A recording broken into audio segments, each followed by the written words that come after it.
Salut amis jeunes, bienvenue dans l'actu des jeunes. Je suis Assetou Kanté et comme d'hab, à mes côtés, Hamadoun Maïga. Doun, c'est comment? Je vais très bien, Atou. Et toi, comment est-ce que tu vas? Je vais super bien. Alors, quelles sont les news de cette semaine? Alors, Atou, les news de cette semaine, il y a des jeunes qui ont lancé une nouvelle application d'apprentissage pour aider les néo-alphabètes à comprendre leurs droits et devoirs. Au compte de notre mini-mag, nous allons parler cette semaine du taux élevé des divorces au niveau des jeunes couples.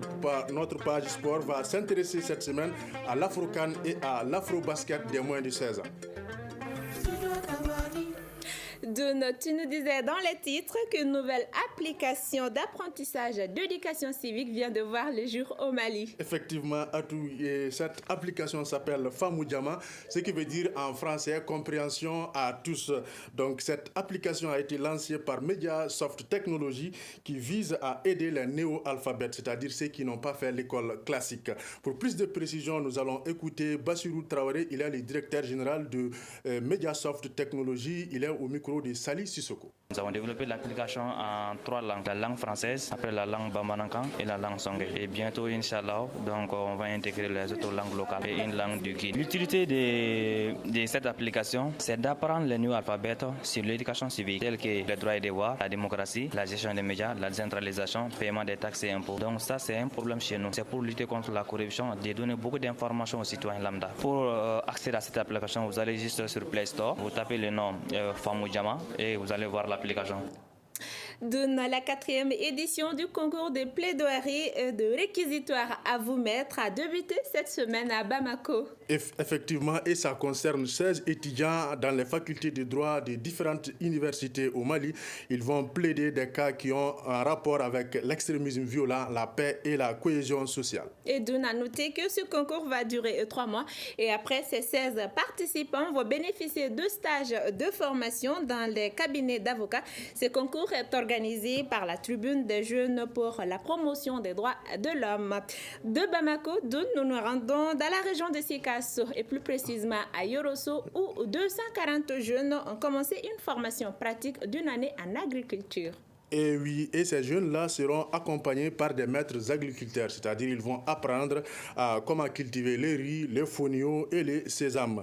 C'est une initiative de l'ONG LixDev qui compte ainsi lutter contre le chômage et l'exode rural. Mais pour plus de précision, nous allons écouter l'un des formateurs. Il s'appelle Mahamadou Koulibaly. Il est au micro de notre correspondant à Yorosso, Ali Haïdara. Luxdev m'a confié 4 jeunes à qui je dois apprendre à cultiver le sésame du début jusqu'à la fin. S'ils arrivent à comprendre cette culture, ça peut leur être une source d'emploi. Et même s'ils n'ont pas d'emploi, ils pourront subvenir à leurs besoins. Doun, à présent, place à notre mini-mag. Selon des statistiques, dans le district de Bamako, le taux de divorce est à plus de 10 000 par an. Oui, et c'est ce qui ressort d'une étude faite en 2014 et on peut dire que jusqu'à présent, le taux ne fait que grimper. Les jeunes couples sont les plus concernés par ce phénomène. Donc, tu as voulu savoir ce qui explique ce taux élevé de divorce à Bamako. Effectivement. Et pour essayer de comprendre, nous avons d'abord rencontré un juge qui confirme cette situation. Il s'appelle Mohamed Abdraman Maïga. On l'écoute.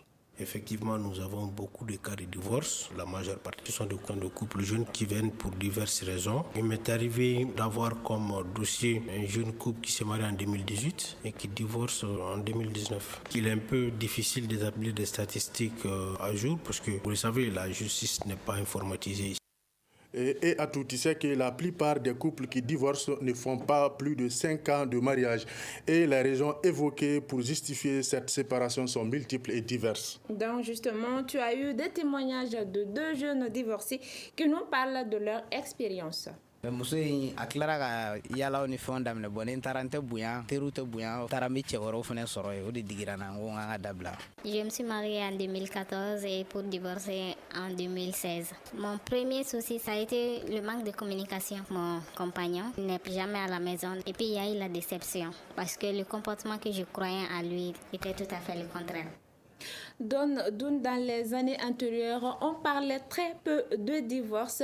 Qu'est-ce qui a finalement changé et qu'est-ce qu'il faut faire pour réduire ces taux de divorce? Et voilà des questions qu'on a posées à notre traditionnaliste. Il s'appelle Sekou Bougadari Diabaté. Pourquoi moins de divorces? Il y a longtemps, il y a 30 ans, il y a 40 ans, du temps de nos pères, parents même qui allaient demander la main des fiancés, ces parents choisissaient les familles selon une étude. On savait dans quel village nous on doit se marier, dans quelle famille nous on peut se marier. Il y a beaucoup de foyers actuellement qui sont bâtis sur de faux. Donc si vous voulez que les divorces là cessent, il faudrait que le contrat soit réel, donc le choix. Ce choix n'est pas facile. Alors, Atou, quelle que soit la raison, c'est que ces divorces ont des conséquences sur le couple lui-même ou encore sur les enfants qui peuvent subir des conséquences graves de cette situation. Tout à fait, Dune. Merci pour toutes ces précisions. Maintenant, on passe au sport. Basketball, le championnat national africain Afro-CAN démarre le 19 juillet ici à Bamako et c'est jusqu'au 28 juillet. Oui, Atou, et ça concerne 12 pays. L'objectif de cette compétition est de donner une meilleure visibilité aux joueurs qui évoluent en Afrique. Pour plus de précision, nous allons écouter Diakaridja Diakité. Il est le président du comité de pilotage de l'Afro-CAN.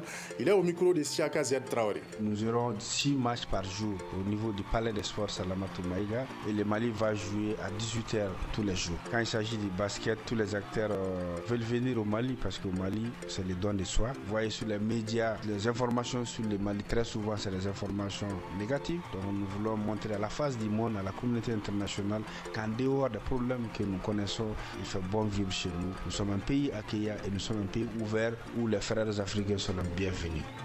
Au même moment, du côté de Cap-Vert, se tient l'Afro-Basket de moins de 16 ans.